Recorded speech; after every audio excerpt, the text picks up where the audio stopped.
Tarbiyah Sunnah Channel. Lillah Nyunnah Merenah. Bismillahirrahmanirrahim. Assalamualaikum warahmatullahi wabarakatuh. Alhamdulillahirabbil alamin wa bihi nasta'in ala umurid dunya waddin wal 'aqibatul muttaqin wa la 'udwana illa 'alal zalimin. Wa asyhadu an la ilaha illallah al-malikul haqqul mubin wa asyhadu anna Muhammadan 'abduhu wa rasuluhu shadiqul wa'dil amin. Wassalatu wassalamu ala asyrafil anbiya'i wal mursalin wa ala alihi wa ashabihi ajma'in wa man tabi'ahum bi ihsanin ila yaumiddin. Wa ba'd. Ayuhal ikhwan, terutama akhwat, karena ini kajian benteng wanita muslimah yang diperuntukkan untuk akhwat, tapi tak terlarang juga bagi ikhwan.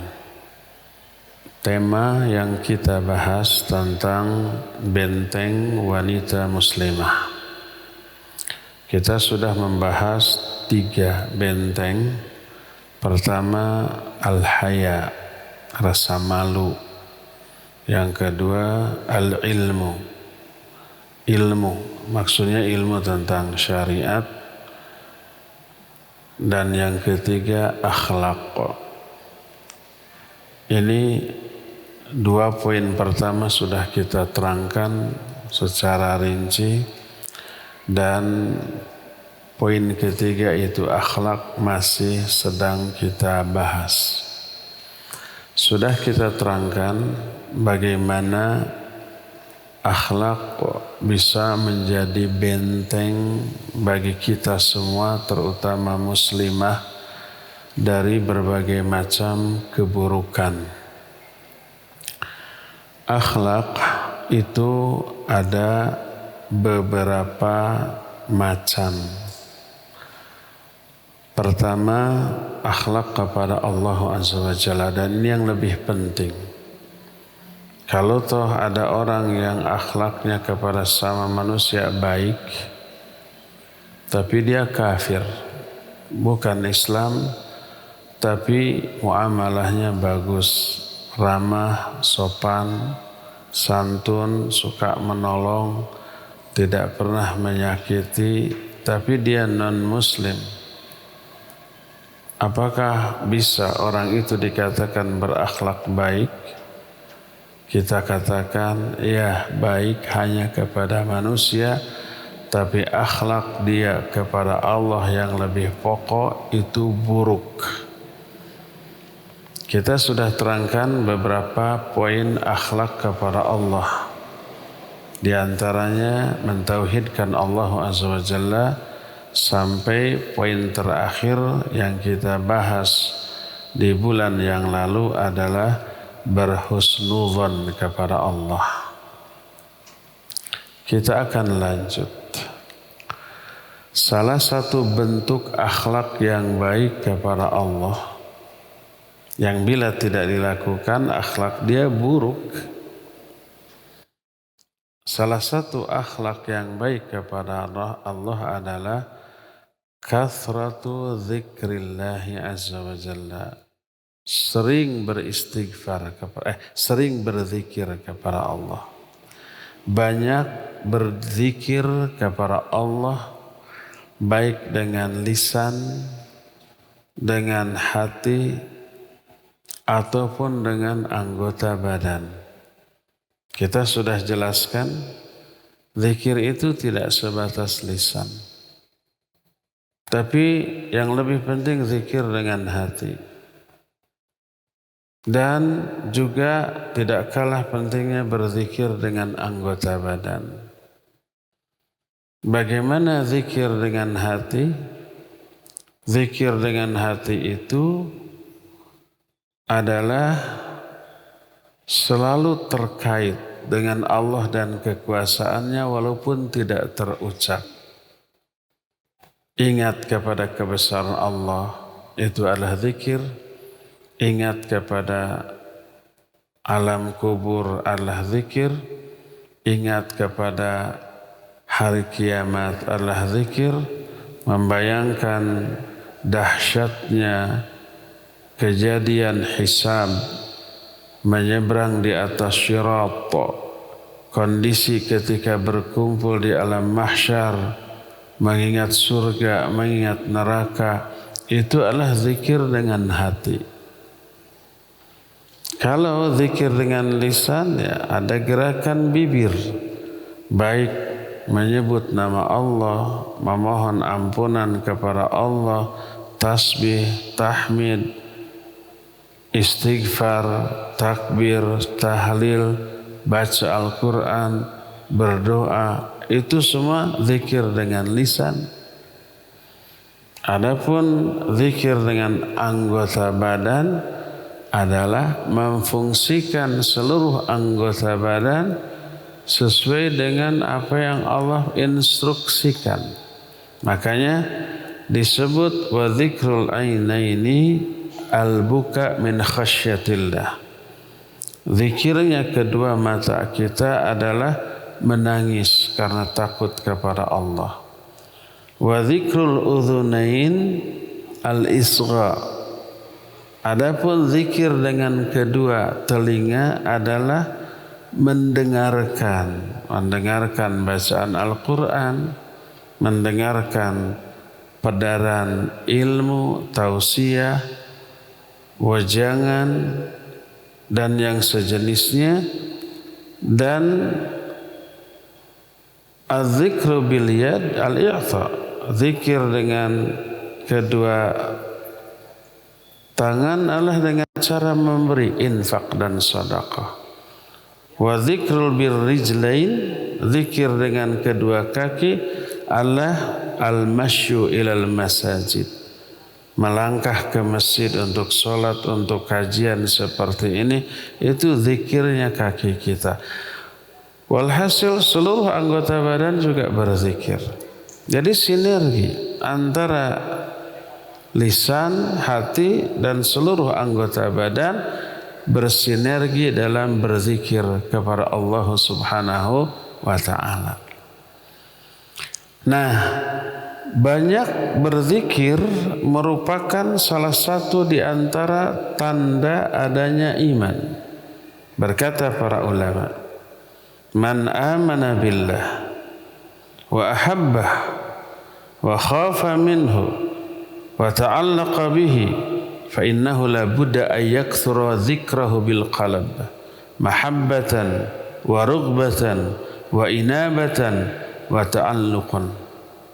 Siapa orang yang beriman kepada Allah dan mencintai Allah, juga takut kepada Allah, hatinya akan selalu terkait kepada Allah, maka pasti dia akan sering menyebut dan mengingat nama Allah, baik dengan hatinya dalam bentuk cinta kepada Allah, rughbah, tawakal, ataupun dengan lisannya dalam bentuk tasbih, tahmid, takbir, tahlil, berdoa, istighfar, ataupun dengan anggota badannya dalam bentuk mengamalkan ketaatan, melaksanakan perintah, menjauhi semua larangan. Wa kullu hadza min lawazimil iman. Semuanya itu termasuk di antara konsekuensi dari keimanan. Kalau punya iman, konsekuensinya banyak berzikir kepada Allah. Allah berfirman dalam Al-Quran, dalam surah Al-Ahzab 41 sampai 42, Ya ayyuhalladzina amanu dzkurullaha dzikran katsira wasabbihu bukratan wa asila. Hai orang-orang yang beriman, berzikirlah kalian semua kepada Allah dengan sebanyak-banyak zikir, dan bertasbihlah kamu kepadanya setiap pagi dan petang. Saking pentingnya ini zikir yang tidak boleh diabaikan, sampai-sampai Allah menyuruh berzikir kepada dua jenis manusia yang kondisinya sangat sulit untuk berzikir. Siapa kedua orang ini? Pertama, orang yang sedang berjihad di jalan Allah, perang melawan orang kafir. Itu kan super sibuk, seluruh indranya berfungsi. Kaki lari, loncat ke sana kemari, tangan menyabetkan pedang, menangkis gitu ya. Mata jelalatan, mengamati lawan dan kawan. Mulut tidak diam, teriak sana, memperingatkan kawan, bilang ciat dan seterusnya. Super sibuk. Tapi dalam kondisi sesibuk itu, Allah menyuruh mujahidin untuk berzikir dengan zikir yang banyak kepada Allah Subhanahu wa taala. Sebagaimana firman Allah dalam Al-Qur'anul Karim.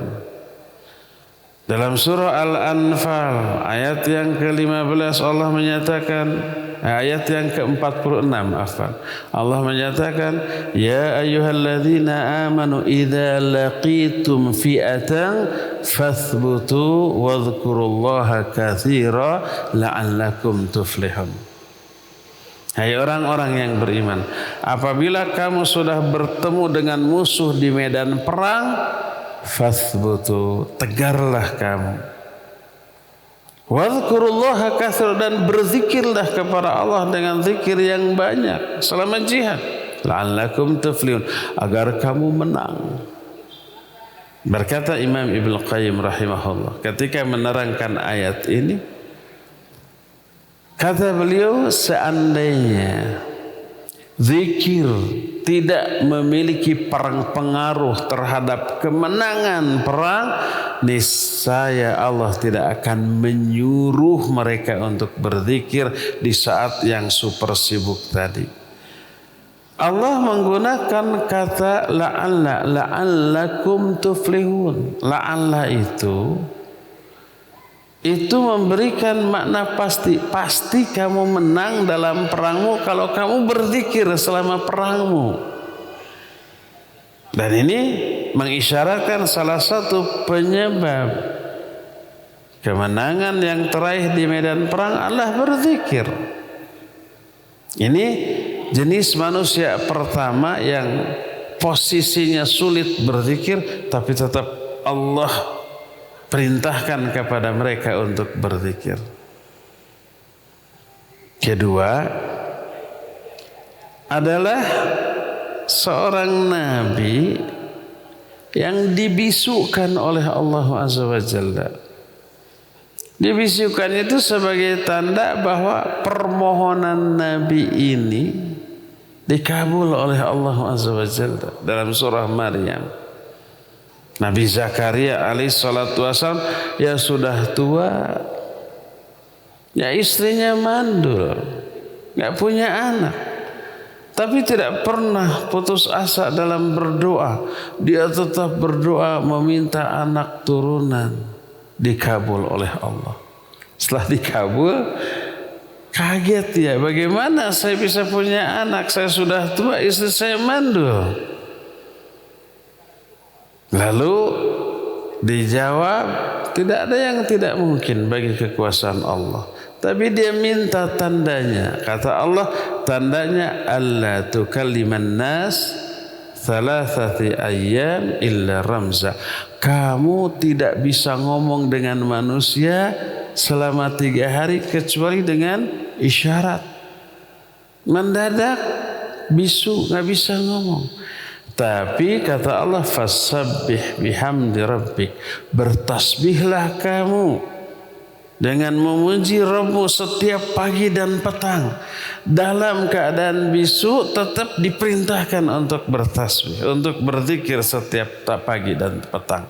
Makanya Imam Al-Qurtubi menyatakan, seandainya ada manusia yang boleh tidak berzikir, niscaya 2 orang tadilah yang layak untuk tidak berzikir. Ternyata 2 orang tadi pun, yaitu Mujahid dan Nabi Zakaria yang bisu, tetap Allah perintahkan untuk berzikir. Maka bagaimana lagi dengan orang yang kondisinya rileks, santai, tidak bisu, dia terkena perintah Allah, ya ayyuhalladzina amanu dzkurullaha dzikran katsira. Hai orang-orang yang beriman, berzikirlah kalian kepada Allah dengan sebanyak-banyak zikir. Oleh karena itu, salah satu di antara akhlak kepada Allah, dan akhlak ini menjadi benteng dari kemaksiatan, dari keburukan, adalah banyak-banyak zikir. Dari zikir ini lahir banyak buah yang sangat luar biasa, bernilai, berharga dan agungnya bagi kita, yang hanya Allah berikan kepada orang berzikir dan tidak Allah berikan kepada orang yang lalai dari berzikir. Apa saja buah tersebut? Pertama, itmi'nanul qalbi wa thabatuhu bi dzikrillahi azza wa jalla.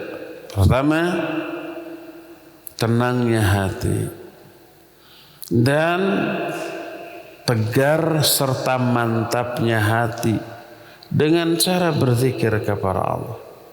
Sebagaimana perintah Allah, alladzina amanu wa tatma'innu qulubuhum bi dzikrillah, ala bi dzikrillah tatma'innul qulub. Surah Ar-Ra'd ayat 28. Orang-orang yang beriman, hati mereka itu selalu tenang dengan berzikir kepada Allah. Ingatlah, hanya dengan berzikir kepada Allah hati menjadi tenang. Makanya salah satu di antara bentuk zikir adalah doa. Ketika kita merasakan keresahan, kegelisahan, risau, galau, sedih, dan yang sejenisnya, pokoknya tidak nyaman, disebut ham wal hazan. Ham itu artinya ketidaknyamanan hati karena sesuatu yang sudah terjadi. Mungkin kita dihina orang, dimaki orang, digibahi orang, difitnahi orang, atau kena musibah umpamanya hilang uang, ditinggal oleh orang yang yang kita cintai dan seterusnya, lalu kita tidak nyaman, itu ham. Adapun kalau ketidaknyamanan itu karena hal yang akan datang, ada yang ngancam, ada berita yang menjelaskan akan terjadi musibah gitu, tapi belum, kita tidak nyaman. Bahasa kita khawatir atau khauf. Khauf, hazan, ham sama, ketidaknyamanan hati dengan penyebab yang berbeda. Ada penyebab masa lalu yang sudah terjadi, ada penyebab masa datang yang belum terjadi, tapi kita khawatirkan terjadi. Bahasa kitanya takut atau khawatir. Sama, itu ketidaknyamanan.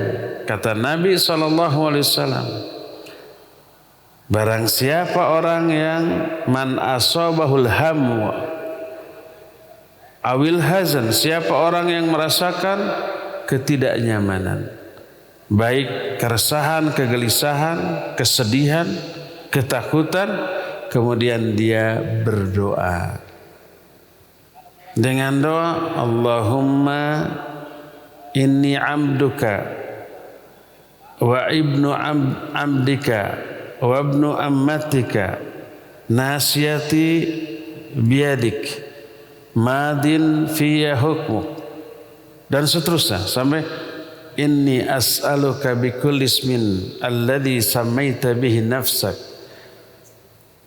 Ya Allah, sesungguhnya aku hambamu, anak dari hambamu, anak dari hamba perempuanmu, ubun-ubunku berada di dalam genggamanmu, telah adil hukummu kepada diriku, dan seterusnya.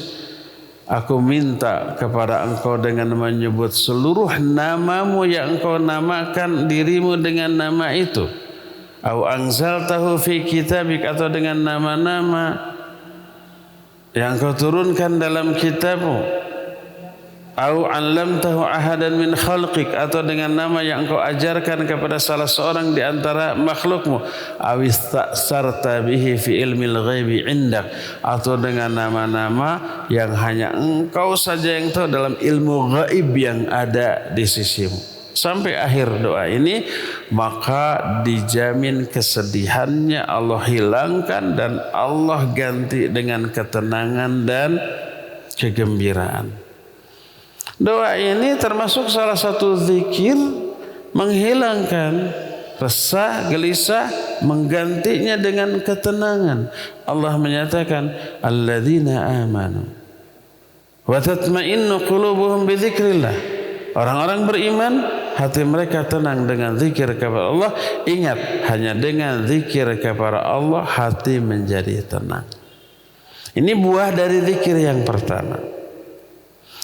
Timbul pertanyaan, saya sering ditanya, Ustaz, saya sering berzikir ketika sedih, ketika resah, ketika kesal, tapi nggak hilang-hilang ini, malah tambah-tambah. Saya tanya, bagaimana zikirnya? Ya, ketika saya resah, ketika gelisah, ketika depresi, saya banyak astagfirullahaladzim, banyak subhanallah, alhamdulillah, ilaha illallah, Allahu akbar. Semua zikir yang saya hafal, saya ucapkan. Tapi kenapa hati saya tidak tenang juga? Lalu saya tanya lagi, ketika berzikir itu dihayati apa tidak maknanya? Nah, ini yang tidak, Pak Ustaz. Tak eta. Sebab zikir yang dilakukan hanya sebatas zikir lisan. Hatinya tidak ikut berzikir. Hatinya, fikirannya ketika mulut berzikir ingat kepada kasus yang membuat dia resah tadi. Dipikirin, mulut ngomong subhanallah, astagfirullah, Allahu akbar, la ilaha illallah. Tapi hati fikiran ingat ke kasus yang menjadi penyebab dia itu resah tadi. Hatinya tidak ikut zikir. Bukan salah Al-Quran. Al-Quran menyatakan orang yang beriman hatinya nih tenang dengan berzikir kepada Allah. Hatinya yang berzikir. Artinya si hati ikut menghayati makna yang terkandung dalam zikir yang diucapkan oleh mulut. Yang bisa membuat tenang dengan zikir adalah hatinya yang ikut berzikir. Kalau sekedar lisan yang berzikir, hatinya tidak akan melahirkan ketenangan. Maka lakukan zikir dengan seluruh potensi yang kita miliki, ya lisan, ya hati, ya anggota badan. Harus sinergi. Ini yang bisa melahirkan ketenangan. Zikir seperti ini yang bisa menghilangkan berbagai macam kesedihan, keresahan, ketidaktenangan dan seterusnya. Inilah buah pertama dari zikir. Buah kedua dari zikir ini yang menjelaskan kenapa zikir yang menjadi akhlak yang baik kepada Allah bisa menjadi benteng bagi kita. Poin kedua adalah al-istiqamah ala ta'ah. Orang yang banyak berzikir, dia akan istiqamah di atas ketaatan. Kenapa demikian? Dikatakan oleh para ulama, fa innahu man syaghala lisanahu bi dzikrillahi ta'ala fala yumkinuhu ay yatakallama bil ma'siyah. Wa man syaghala jawarihahu bit ta'ah lam tanshaghil bil ma'siyah. Fayusbihu adh-dhakiru mustaqiman ala manhajillahi ta'ala biqalbihi wa lisanihi wa jawarihi. Orang yang lisannya sibuk dengan zikrullah, Tidak mungkin dia lisannya berbicara yang isinya maksiat sambil zikir, sambil astagfirullah, la ilaha illallah, lalu mencela orang, lalu menggibahi orang. Enggak. Dia lisannya akan terjaga dari semua maksiat lisan, minimal selama zikirnya. Siapa orang yang anggota badannya sibuk dengan ketaatan, dia laksanakan perintah Allah, dia jauhi semua larangannya, perintah yang wajib juga yang sunnah, sibuk dengan ketaatan, mustahil dia akan belot kepada kemaksiatan. Dia tidak akan menyibukkan dirinya dengan kemaksiatan.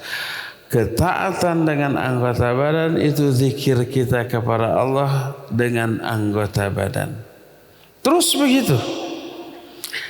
Maka jadilah orang yang berzikir itu istiqamah di atas manhaj Allah Azza wa Jalla, baik dengan hatinya ataupun dengan lisannya ataupun dengan jawarihnya, dengan anggota badannya.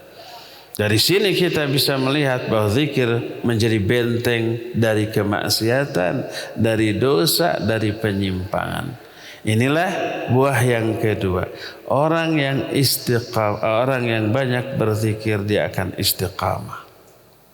Ketiga, nah ini juga yang lebih menguatkan bahwa zikir kepada Allah sebagai salah satu akhlak yang baik kepada Allah bisa menjadi benteng. Dari apa? Dari godaan syaitan. Zikir adalah benteng dari godaan syaitan. Nabi SAW memberikan perumpamaan tentang peranan zikir dalam kehidupan manusia. Kata Rasulullah SAW, perumpamaan orang yang berzikir kepada Allah tak ubahnya seperti orang yang kabur dari tawanan musuh. Dia ditawan oleh musuh, bisa kabur. Dikejar oleh musuh. Dia terus berlari. Walaupun capek, walaupun lelah, walaupun haus, walaupun lapar, walaupun lemas, walaupun ngantuk, nggak berani berhenti. Sedikit berhenti, kekejar, disergap, babak belur lagi, ditawan lagi, tak mustahil dibunuh. Ya enggak? Dia terus berlari walaupun lelah, capek, ngantuk, lemas, lapar, tidak dipedulikan, terus berlari. Karena dia tidak merasa aman dari kejaran musuh apabila dia berhenti. Bahkan larinya juga sekencang mungkin kalau berjalan. Santai, bisa kesergap tuh. Sampai dia masuk ke sebuah benteng. Setelah masuk, ditutup rapat itu benteng dan dijaga oleh penjaga benteng, barulah dia merasa aman. Musuh nggak bisa masuk ke benteng itu. Jangankan masuk, mendekat aja nggak bisa. Begitu mendekat, kalau zaman dahulu ya sudah siap pasukan pemanah tuh. Kalau zaman sekarang sniper ada tuh, mendekat ceger langsung. Jangankan masuk ke benteng, mendekat saja tidak bisa. Itulah perumpamaan orang yang berzikir. Siapa orang tawanan itu? Kita semua manusia. Siapa musuh yang mengejar itu? Syaitan laknatullahi alaihi, yang setiap detik, setiap saat tidak pernah istirahat, terus memburu kita untuk memperdayai, menguasai kita. Dan benteng itu adalah zikir. Begitu masuk benteng, syaitan nggak bisa mendekat apalagi masuk. Oleh karena itulah, maka zikir adalah benteng yang sangat kuat dari godaan syaitan. Salah satu di antara karakteristik syaitan yang oleh Allah dijelaskan dalam Al-Quran dalam surah yang paling akhir. Surah apa? Surah An-Nas. Allah menyatakan minal alladzi yuwaswisu fi sudurin nas. Sebelum itu qul a'udzu birabbin nas malikin nas ilahin nas min syarril waswasil khannas. Aku berlindung kepada Rabb manusia, ilah manusia, raja manusia. Dari apa? Min syarril waswasil khannas, dari keburukan al-waswas al-khannas. Al-waswas al-khannas ini sebutan Allah untuk si setan. Al-waswas itu yang suka membisikkan, al-khannas itu yang suka bersembunyi. Setan itu melakukan serangan untuk memperdaya manusia yang kita kenal dengan sebutan hit and run. Jeger mukul, lari gitu ya. Jeger mukul pas mau dibalas, lari gitu. Dia bisa nyerang tapi tidak bisa diserang. Ini setan. Nah, setan ketika manusia hatinya lalai, dia menyerang, mempengaruhi. Dan ketika manusia itu berzikir kepada Allah, dia cepat lari sembunyi. Karena sering sembunyi, datang lagi sembunyi lagi, datang lagi sembunyi lagi. Sembunyi itu khanasa. Orang yang bersembunyi disebut khanis. Tapi kalau sembunyi datang, sembunyi datang, sembunyi datang terus disebut khannas. Itu karakteristik setan. Itu oleh para ulama ahli tafsir seperti Imam Ibnu Katsir menyatakan makna al-khannas adalah yang selalu bersembunyi ketika hati manusia yang digoda itu berzikir kepada Allah. Selama manusia itu berzikir, selama itu setan tidak bisa, tidak mampu dan tidak akan menampakkan diri nyamperin, mendekati untuk menggoda, enggak. Kenapa? Takut dia dengan zikir yang dilakukan oleh manusia tersebut. Oleh karena itulah maka zikir disebut dengan sebutan husni hasinin. Hisnu hasinin maknanya benteng yang sangat kuat min aduwillahi azza wa jalla, dari musuh Allah azza wa jalla. Makanya kita mengenal ada satu kitab kecil, Kutaib. Isinya apa? Isinya kumpulan doa. Diberi judul oleh penulisnya dengan judul Hisnul Muslim. Susunan Syekh Sa'ad bin Wahab Al-Qahtani, hafizahullah ta'ala. Hisnul Muslim artinya benteng bagi seorang muslim.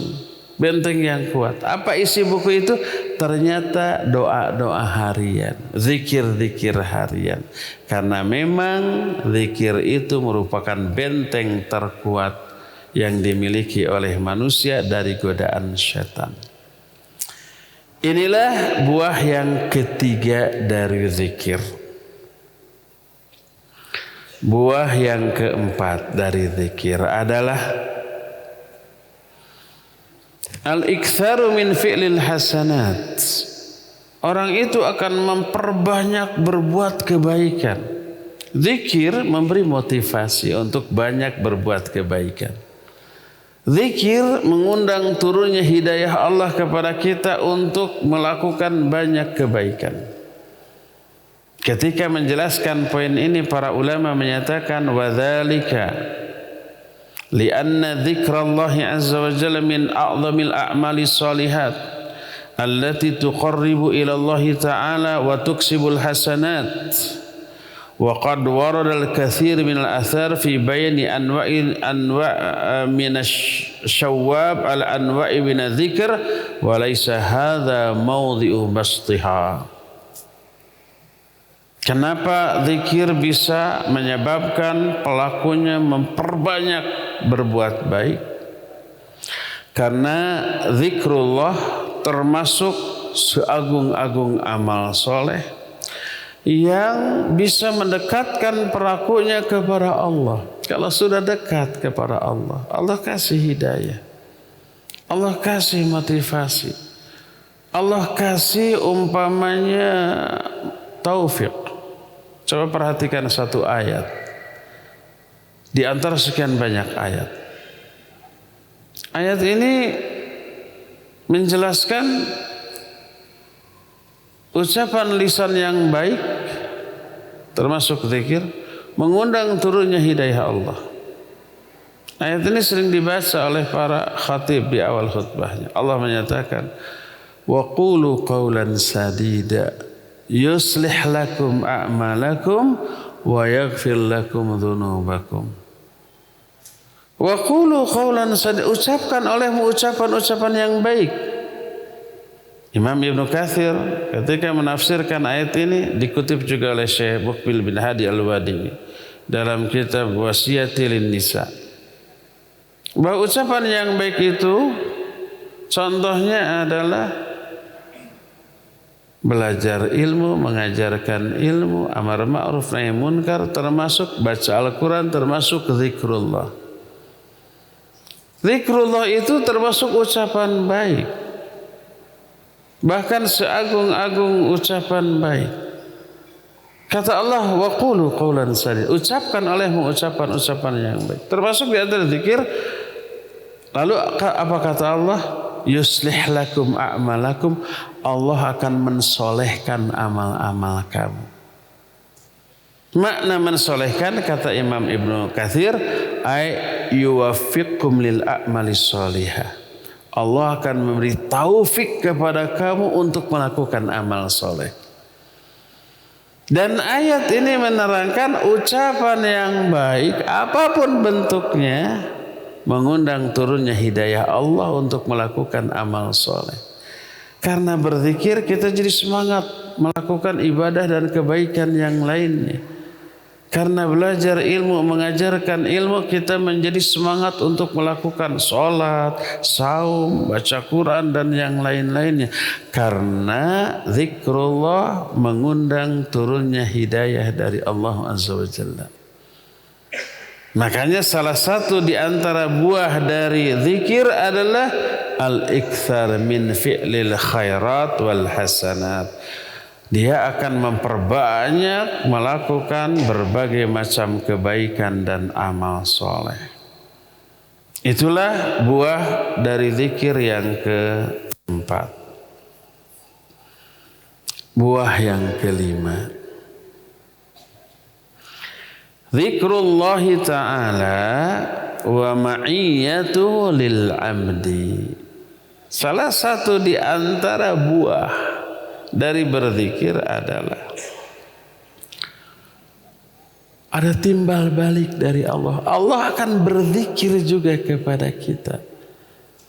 Allah menyebut nama kita, Allah selalu ingat kepada kita, Allah selalu menolong kita selama kita berzikir dan menyertai kita selama kita berzikir kepada Allah Azza wa Jalla.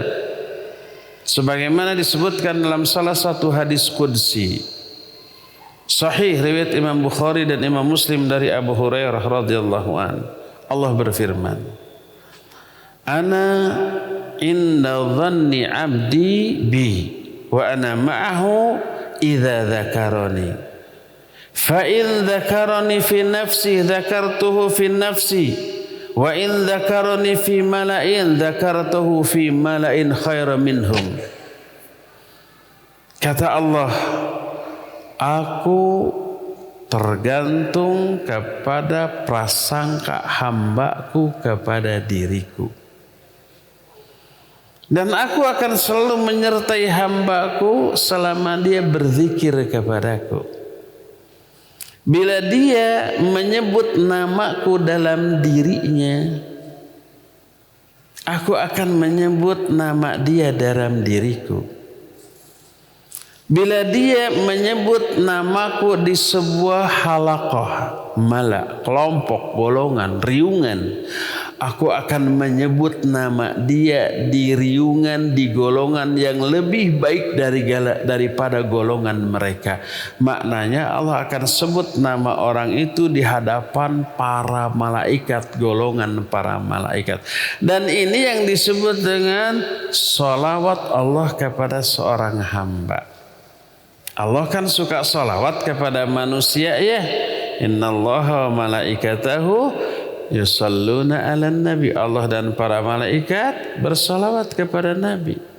Tidak hanya Nabi, kita juga bisa dapat salawat dari Allah dan para malaikat kalau mengamalkan amalan-amalan tertentu. Sekarang ini kita tiap hari dapat salawat dari Allah dan para malaikat. Ketika apa? Ketika makan sahur. Nabi menyatakan alaihi salatu wassalam, innallaha malaikatahu yusalluna 'alal mutasahhirin. Allah dan para malaikatnya bersalawat kepada orang yang makan sahur. Innallaha malaikatahu wa ahlas samawati wal ard hatta an-namlah fi juhriha wa hatal hut la yusalluna 'ala muallimin nasil khair.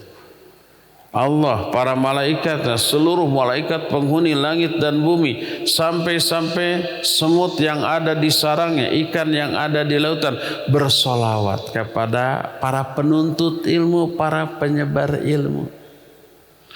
Makna solawat Allah kepada manusia adalah zikir Allah kepada manusia, dalam arti nama orang itu disebut di hadapan para malaikat. Berkata Imam Abul Aliyah rahimahullah, salatullahi ala abdi thana'uhu alaihi indal malaikah. Salawat Allah kepada seorang hamba artinya pujian Allah kepada orang itu di hadapan para malaikat, disebut namanya. Maka ketika menerangkan poin ini, muallif menyatakan wa idza dzakarallahu 'abdan kana dzalika min a'zami asbabis sa'adah wal falah wal huda war rasyad lidzalikal 'abdi. Apabila Allah menyebut nama seorang hamba, maka itu merupakan seagung-agung sebab kebahagiaan, kesenangan yang Allah akan berikan kepada orang itu, juga hidayah dan petunjuk bagi hamba tersebut. Dan ini merupakan sebuah anugerah yang luar biasa agung bagi orang-orang yang berzikir kepada Allah Subhanahu wa ta'ala. Inilah buah yang kelima dari berzikir kepada Allah Azza wa Jalla, yaitu apa? Yaitu memperoleh ma'iyatullah. Arti dari ma'iyatullah itu penyertaan Allah kepada orang tersebut. Karena Allah menyatakan wa ana ma'ahu idza dzakarani. Aku selalu menyertai dia selama dia berzikir kepadaku. Allah selalu menyertai dia. Makna menyertai dalam konteks hadis ini adalah memberikan perlindungan, pertolongan, bimbingan, hidayah, taufik dan yang sejenisnya. Dan ini Allah berikan salah satunya kepada orang yang berzikir. Banyak yang lain selain yang berzikir yang disertai oleh Allah, yang sabar, innallaha ma'as sabirin. Orang yang sabar disertai oleh Allah. Innallaha ma'al muhsinin, innallaha ma'al muttaqin. Banyak orang-orang yang disertai oleh Allah, salah satunya adalah orang yang berzikir kepada Allah Subhanahu wa ta'ala. Inilah 5 poin buah dari berzikir, dan poin-poinnya banyak. Sampai mu'alif menyatakan oleh zikri fawaid katsirah azimah jiddan laisa hadza mawdhi'u bastiha. Faidah dari zikir itu banyak sekali, tapi bukan di sini tempat untuk membeberkan keseluruhan dari buah zikir tersebut. Tapi 5 poin yang diterangkan tadi lebih cukup, lebih dari cukup bagi kita untuk memberikan motivasi yang kuat, memberikan hiburan yang luar biasa, menguatkan kita agar kita tetap istiqamah berzikir kepada Allah Azza wa Jalla. Dan ini salah satu di antara akhlak seorang mukmin kepada Allah dan memberi dampak yang kuat untuk menjadi benteng perlindungan bagi kita dari segala macam keburukan. Tadi disebutkan zikir itu menjadi benteng dari setan, menjadi benteng juga dari keburukan, termasuk menjadi benteng dari musibah. Ketika orang melakukan dosa, seorang mukmin, Allah sudah siapkan azab, mungkin di dunia berupa musibah untuk orang tersebut. Ketika seseorang berzikir sebelum memperoleh musibah karena dosa tadi, musibah itu sudah di-cancel karena zikir. Kenapa demikian? Karena musibah dicanangkan bagi pelaku dosa. Sedangkan orang yang berzikir, zikirnya itu menghapus dosa. Selain dari 5 poin yang tadi diterangkan, salah satu keuntungan dari zikir adalah menghapus dosa. Ayat menjelaskan itu. Hadis menerangkan demikian. Di antara ayat yang menerangkan, ayat tadi yang saya kutip dari surah Al-Ahzab, Allah menyatakan wa qulu qawlan sadida yuslih lakum a'malakum wa yaghfir lakum dzunubakum. Ucapkan olehmu ucapan-ucapan yang baik, maka Allah akan memberi taufik kepadamu untuk beramal soleh, wa yaghfir lakum dzunubakum, dan akan mengampuni dosa-dosamu. Setiap ucapan yang baik itu mengampuni dosa. Zikir pasti ucapan yang baik. Itu menggugurkan dosa dengan kadar yang banyak. Ini pertama. Kenapa zikir bisa menggugurkan dosa? Ini ayatnya. Kedua, tidak diragukan lagi bahwa berzikir termasuk al-hasanat. Al-hasanat itu kebaikan. Dan setiap kebaikan salah satu fungsinya adalah menghapus dosa juga. Allah berfirman, innal hasanati yudhibnas sayyi'at. Sesungguhnya kebaikan-kebaikan itu bisa menghapus dosa-dosa. Makanya Nabi mengatakan atbi'is sayyi'atal hasanah tamhu. Ikuti keburukan dengan kebaikan, maka kebaikan itu bisa menghapus dosa keburukan tadi. Jadi semua kebaikan itu bisa menghapus dosa. Dan zikir tidak diragukan lagi merupakan kebaikan, maka itu menghapus dosa. Maka kalau seorang berdosa terus berzikir, terhapus dosanya.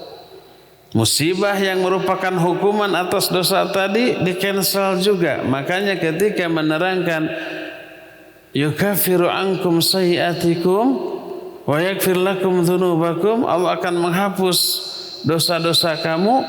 Yang dimaksud menghapus itu ada 3 poin. Pertama, catatan keburukan itu dihapus. Tidak ada lagi di catatan yang akan diberikan di akhirat nanti. Kedua, azab yang tadinya akan diberikan kepada orang itu karena dosa tadi juga dihapus, di-cancel. Dan salah satu azabnya mungkin musibah yang akan Allah berikan di dunia, di-cancel. nggak jadi itu.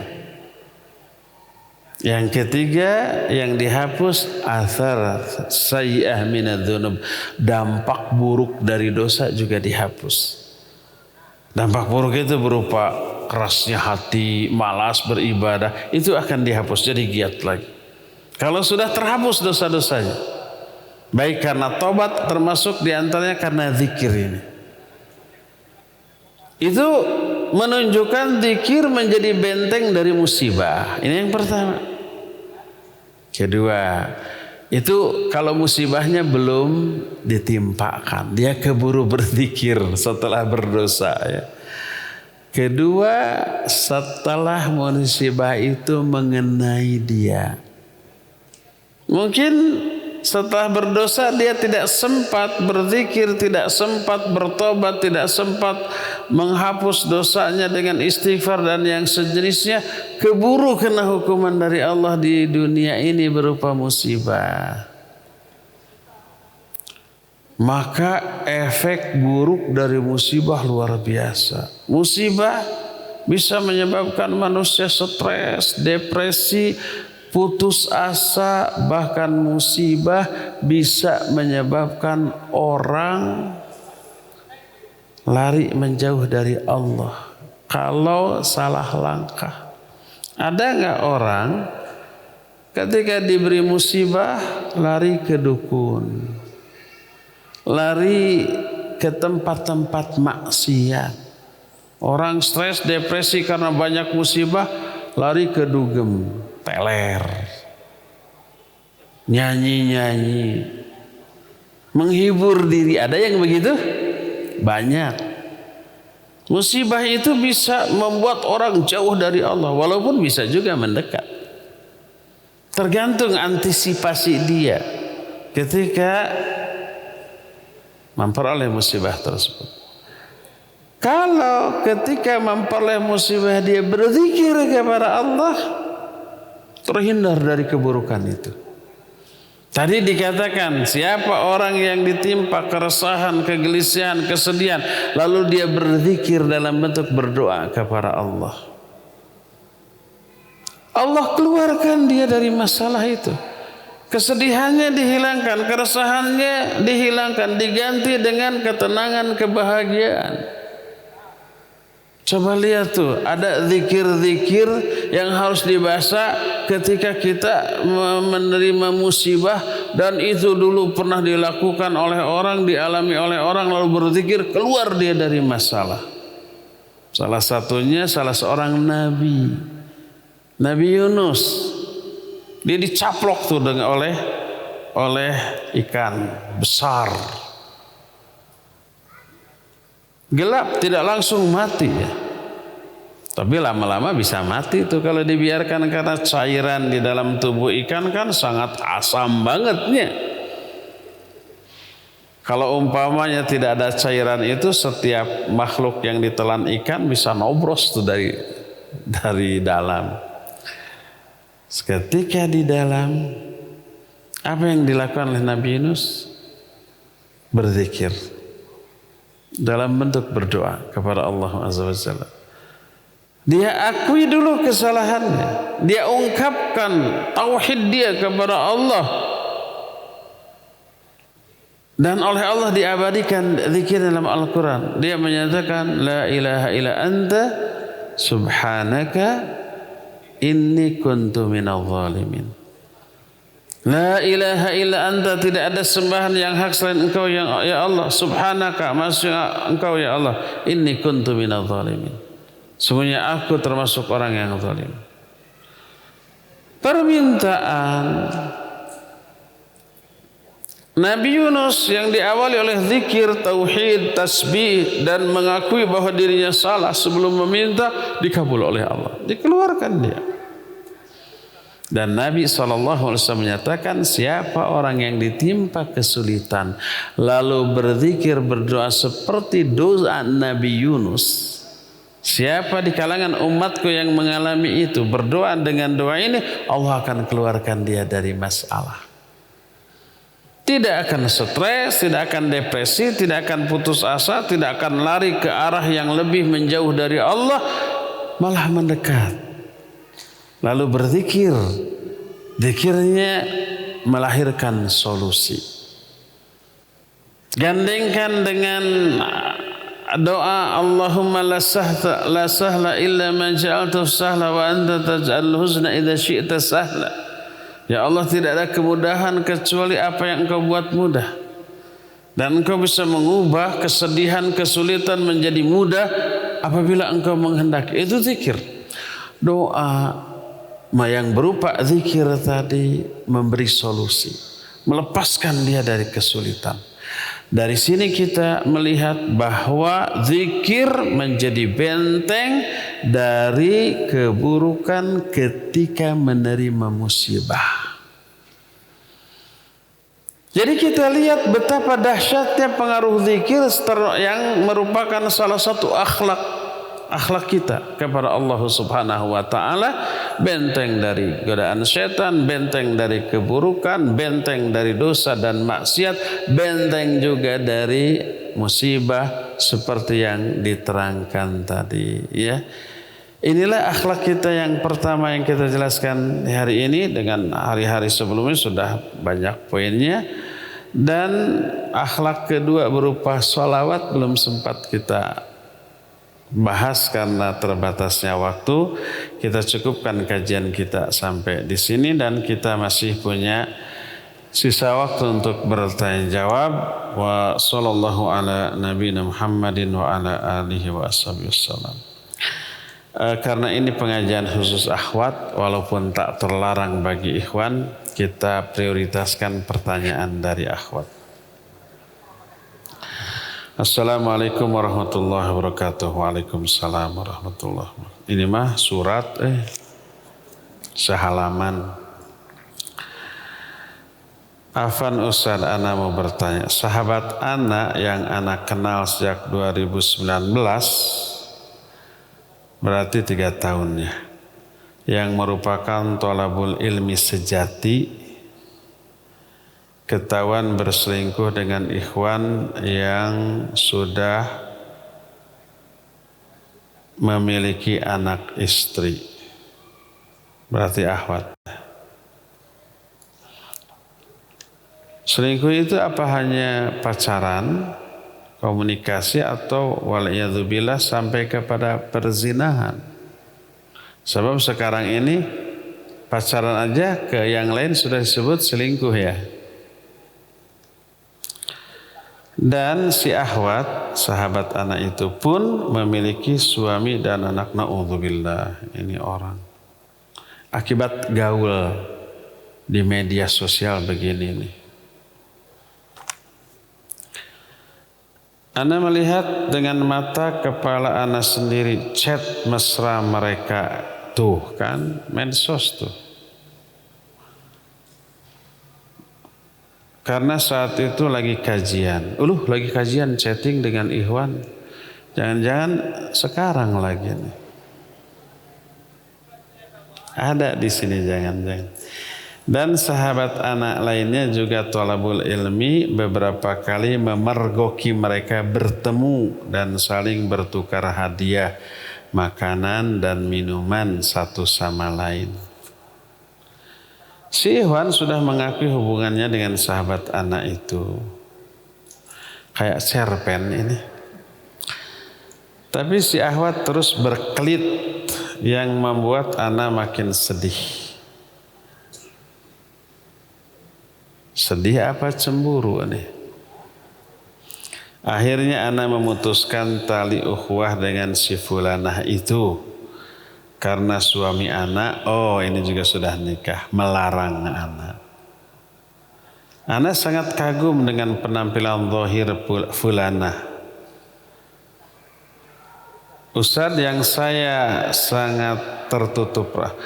Anak sangat kagum dengan penampilan zahir fulanah, Ustadz, yang sangat tertutup rapat. Maksudnya bercadar ya. Tapi qadarullah sifatnya seperti itu. Oh ya Ustaz, si fulanah sering bermalam di rumah anak bersama anaknya berhari-hari. Suaminya pun sangat dekat dan baik sama anak. Tah kade tah. Makanya anak marah dan benci dengan kelakuannya itu. Tamat. Pertanyaan anak. Ingat soal cerita waktu SD-nya. Ada cerita dulu baru soal. Ini soalnya nih, mudah-mudahan gak sulit. Apakah salah anak memutuskan tali ukhuwah dengan si fulana karena anak takut kena imbas dari hubungan terlarang itu? Ya, jawab dulu satu. Pertama, kalau ada saudara kita, sahabat kita, kawan kita melakukan kesalahan, apapun jenis kesalahannya, kewajiban pertama adalah mengingatkan, menasihati seintensif mungkin, ya, itu pertama. Kalau setelah dinasihati berkali-kali dengan berbagai macam cara tidak mempan, sementara dia terus dalam kesalahannya, minta bantuan ke orang lain yang kira-kira omongannya didengar. Tolong nasihati dia. Mungkin kontak ustadz yang dipercaya sama dia untuk menasihati orang itu. Semoga kalau ustadz yang menasihatinya lebih didengar. Kalau semua upaya itu tidak membuahkan hasil, sementara hubungan kita dengan dia kalau terus begitu bisa mempengaruhi kita. Awalnya kita benci, lama-lama dengar cerita, selingkuh itu seru loh, asik loh. Tahu nggak di belakang bak truk itu suka ada tulisan, perawan memang menantang, janda menggoda, istri orang menantang gitu ya. Perawan memang menawan, janda menggoda, istri orang menantang. Itu moto lahir dari pengalaman banyak orang, minimal nulisna meureun. Akhirnya terpengaruh, iya gitu seru, iya akhirnya kita terpengaruh. Maka ya jauhi dia. Kalau memberi efek buruk kepada kita, memberi efek buruk kepada keluarga kita, ya jauhi. Kalau memang sudah tidak mempan untuk dinasihati. Dua, apabila salah,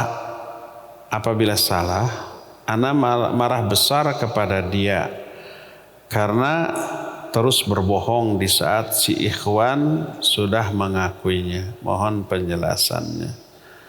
Ya tadi sudah tercakup ya. Nasihati terus. Setiap kita lihat dia melakukan kesalahan, nasihati dengan sebaik-baik cara gitu ya. Nasihati terus, jangan bosan, tetap mendoakan dia. Dan kalau memberi efek buruk kepada kita, boleh kita jauhi ya. Lebih baik untuk kita jauhi. Wallahu a'lam.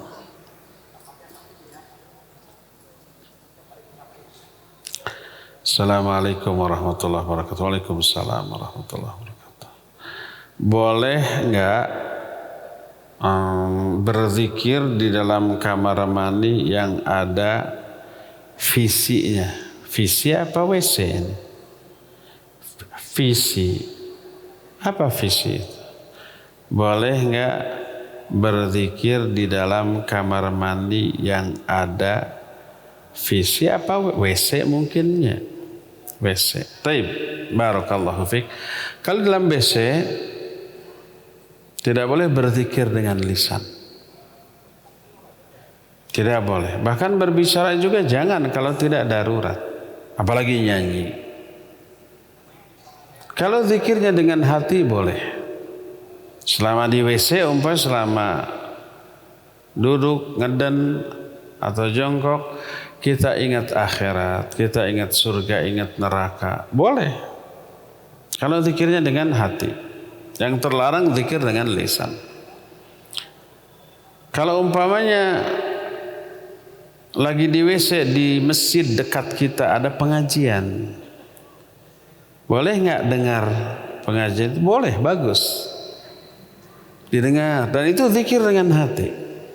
Dan itu dilakukan oleh para ulama. Di antara Syekhul Islam Ibn Taimiyah rahimahullah, saking tidak mau ada waktu yang terlewat tanpa masukan ilmu, maka beliau ketika ke WC manggil muridnya, berdiri kamu di luar WC, bacakan kitab secara keras, bacakan hadis yang keras, agar aku dengar ketika aku dalam WC. Sehingga di dalam WC pun tetap dapat tambahan ilmu. Asal yang membacakannya di luar WC. Dan itu termasuk zikir dengan hati, boleh. Jadi boleh selama di WC berzikir dengan hati, yang terlarang adalah berzikir dengan lisan. Ya. Itu yang pertama. Yang kedua, sekarang ada kamar mandi, ada toiletnya, jelas itu WC. Sekarang pertanyaan, ada kamar mandi yang hanya ada bak tanpa ada toilet, ya enggak? Tanpa ada WC-nya untuk BAB. Atau kadang cuma ada shower, tidak ada WC untuk BAB. Ada yang begitu ya? Apakah itu termasuk WC? Sehingga adab-adab masuk WC berlaku. Masuknya kaki kiri, ada doa. Keluarnya kaki kanan, ada doa. Apakah berlaku? Iya. Sekarang ada pertanyaan. Apakah di tempat itu dipastikan dan dianggap wajar BAK? Kalau BAB nggak mungkin ada ya, karena tidak ada WC-nya, toiletnya. Mungkin nggak ada yang kencing di sana. Pastilah. Kalau ada yang kencing di sana, dimarahi nggak? Tidak. Orang yang mandi pasti kencing ya. Selalulah, atau minimalnya mayoritas yang mandi pasti kencing. Dianggap wajar nggak? Wajar. Marah nggak pemiliknya? Enggak. Dianggap normal. Maka itu dianggap tempat lazim untuk buang air kecil, maka ya dihukumi WC. Jadi masuknya kaki kiri, keluar kaki kanan, ada doa, masuk dan keluar WC ya. Nah, sekarang ada tempat wudhu. Di sana ada tulisan dilarang keras kencing di sini, apalagi BAB. Tapi ada air banyak, orang berwudu atau orang sekedar cuci muka atau cuci tangan. Apakah itu WC? Bukan WC. Karena bukan tempat khusus buang air kecil dan buang air besar. Bukan WC. Tapi kadang-kadang kalau sepi ada yang kencing di sana. Tetap aja bukan WC, yang kencing di sana itu maling-maling. Karena ada tuh orang yang kencing di shelter bis kota, ya enggak? Apakah shelter dihukumi WC karena ada yang kencing? Bukan. Jadi kalau ke tempat wudhu tidak berlaku adab-adab masuk WC. Di tempat wudhu boleh zikir, baca bismillah, baca alhamdulillah, atau assalamualaikum dijawab dengan waalaikumsalam. Kalau di tempat wudhu, karena itu bukan WC ya. Demikian, wallahu a'lam. Apabila seorang tertidur, apabila seorang naon itu kecil, terus apabila seorang titik-titik muslim, bukan tertidur nih, kemudian saat dewasa murtad. Apabila seorang ketika kecil muslim, kemudian saat dewasa murtad, menyembah Tuhan selain Allah, lalu ia kembali muslim, apakah dia harus mengqadha puasa, sholat selama dia kafir? Tidak. Cukup dia bertobat tidak akan murtad lagi, dan kewajiban sholatnya, saumnya yang dia tinggalkan selama dia kafir tidak harus dia qadha. Bagaimana tata cara qadha sholatnya? Nggak perlu. Apakah kita harus selalu mempunyai wudhu ketika berzikir? Tidak. Ketika berzikir, walaupun dengan lisan, tidak harus punya wudhu. Kapan saja ya, boleh.